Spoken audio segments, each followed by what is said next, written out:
Estimado Padre Pedro, quería consultarle qué es más importante, la oración o la acción.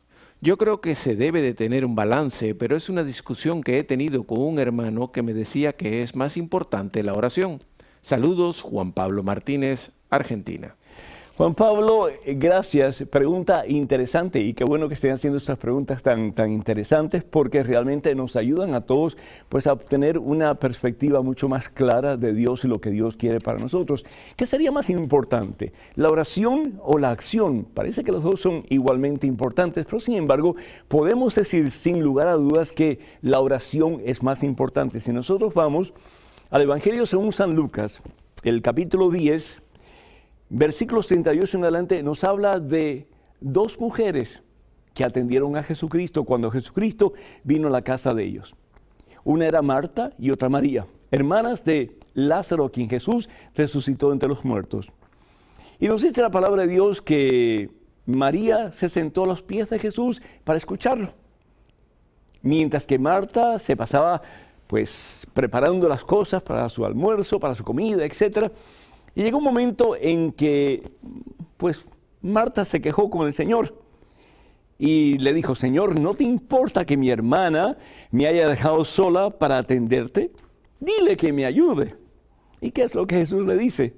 El Señor le respondió, Marta, Marta, tú andas preocupada y te pierdes de 1000 cosas. Una sola cosa es necesaria, es decir, estar a los pies de Jesús en oración. Y Marta ha elegido la mejor parte y nadie se la quitará. Palabra del Señor. Entonces, la oración es imperativa, es importantísima. ¿Por qué? Porque es a través de la oración que yo comienzo a tener una relación más íntima y estrecha con Jesucristo. Pero la oración me tiene que llevar a la acción. Es decir, la oración me tiene que llevar a ser más y más como Jesús. Si yo voy a estar a los pies de Cristo Jesús en oración, ¿es para qué? Para identificarme con Jesús y para que Jesús se pueda unir más y más a mí, de tal forma que pueda ser como San Pablo, es Cristo Jesús quien vive en mí. Jesús vive en mí de pies a cabeza. Jesús es quien me dirige, quien me guía. Él es el centro de mi vida, Él es mi todo. Puedo llegar a decir eso. Pero ¿cómo lo puedo llegar a decir? Solamente a través de la oración. Pero a medida que yo me uno a Jesús en la oración, a medida que yo permito que Jesús llene todo mi ser de su presencia, entonces, ¿qué es lo que tengo que hacer? Pues hacer lo que haría Jesús, servir a los demás, darse a los demás. Entonces ahí la acción que viene a ser la consecuencia de mis oraciones. Mi familia y nosotros estamos pasando una situación financiera muy difícil, padre, y queremos salir y más nos hundimos y el trabajo de mi esposo sale menos. Y antes teníamos pues para cubrir todas nuestras necesidades, la escuela, la casa, todo, padre, y todo fue cambiando y cambiando. ¿Cómo uno puede vivir esa situación sin sentirse culpable y a los ojos de Dios y no ofenderlo? Y son muchos sentimientos, padre. ¿Cómo puede uno en esos momentos difíciles no sentir la culpabilidad de que uno cayó y el pozo y la deuda y a los ojos de Dios pues Dios es un Dios de orden y eso me tiene muy confundida, padre? Muchísimas gracias, Enriqueta. Yo comprendo muy bien lo que usted está diciendo, porque hubo un tiempo en mi familia en que había una escasez terrible. Pero ¿sabe una cosa? Que muchas veces los problemas, las situaciones difíciles, Enriqueta, nos ayudan a reconocer que solos no podemos, que tenemos que confiar en ese Dios poderoso, en ese Dios maravilloso, que nunca nos abandona, que nunca nos deja de su mano poderosa y santa. Bendito problema, si ese problema me ayuda a levantar los ojos y en oración pedirle al Señor que se apiade de mí, de mi familia. Y yo creo que los problemas son medios a través de los cuales el Señor permite que nuestra fe se pueda fortalecer y reconocer que nosotros solos nada podemos. Es la experiencia de los discípulos de Jesús en el mar de Galilea, cuando aquella terrible tempestad azotaba aquella barquita de un lado para otro, y tal parecía como que Jesús estaba dormido.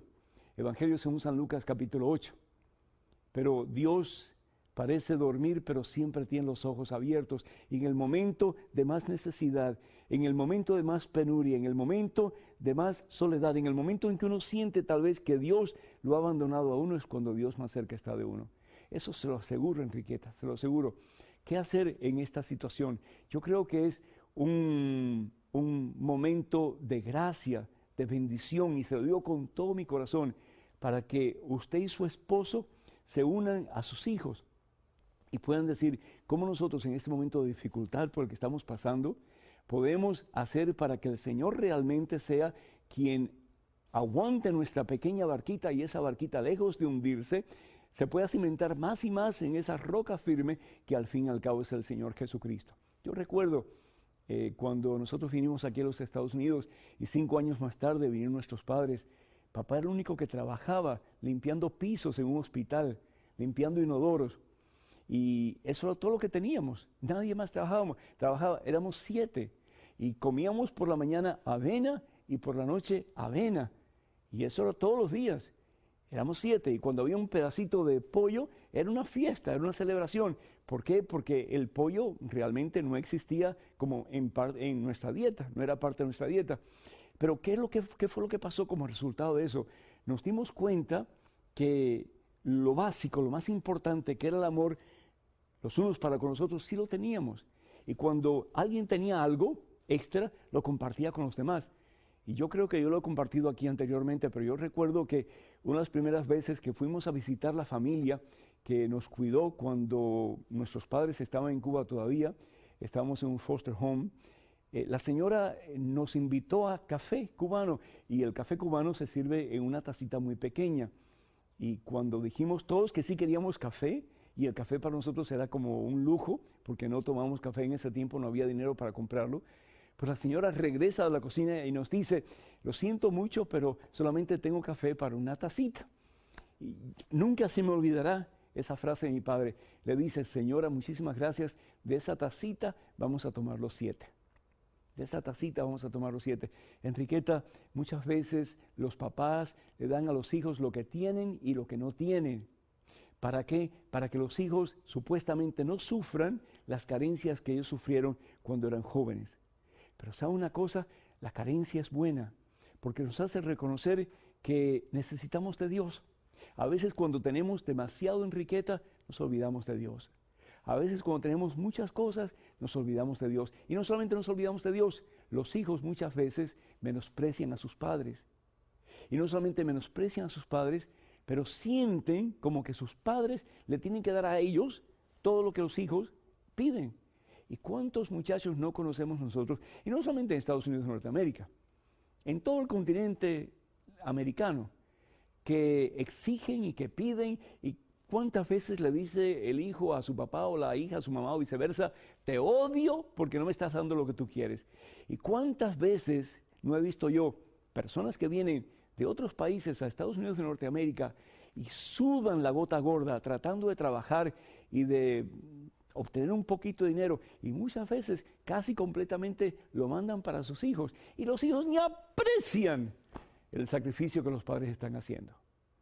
Yo sí creo que en momentos difíciles, en momentos de carencia, en momentos en que no tenemos suficiente para llevar a la boca, yo creo que son momentos de bendición, momentos en que podemos unirnos como familia y decir qué es lo más importante para nosotros y qué debemos hacer. Tal vez no podemos seguir yendo a la escuela privada, tal vez tenemos que ir a la escuela pública, tal vez no pueda poner unos zapatos de marca, tal vez me tenga que poner unos zapatos regulares, tal vez no puedo ir a la discoteca o ir al cine, pero si yo tengo papá y mamá y estamos unidos, aunque sea yendo al parque y comiéndonos una tortilla, vamos a ser felices.